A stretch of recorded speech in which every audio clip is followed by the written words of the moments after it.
A market in the heart of Gaza. Despite Israel's embargo on the impoverished territory, you'll still find plenty on offer here.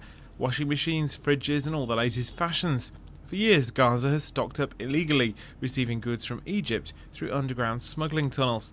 But the stallholders who depend on the tunnels for their trade want to see the border opened again. We make the most of the goods that come from Egypt.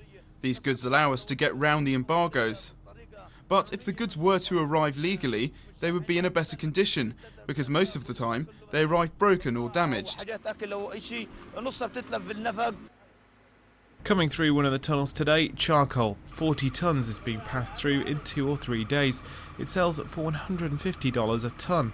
Authorities frequently raid and destroy the tunnels, the only way in and out of the Palestinian territory not controlled by Israel. The population of 1.5 million people has largely relied on the vast network on the border since Israel and Egypt sealed Gaza off to all but vital aid after the Islamist movement Hamas seized power 3 years ago. If the border was open, the tunnels would close. Israel has said electrical goods can now be imported. Since then, traders have stopped importing them through the tunnels.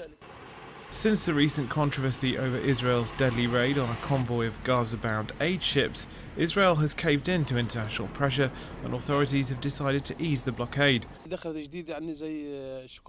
new things we are now allowed to bring include chocolate, juice, electronic goods, clothes, things that didn't come across the border before, but which you could always find on the market. The tunnels provide everything for us. But just because the blockade has been softened, it doesn't mean it's over.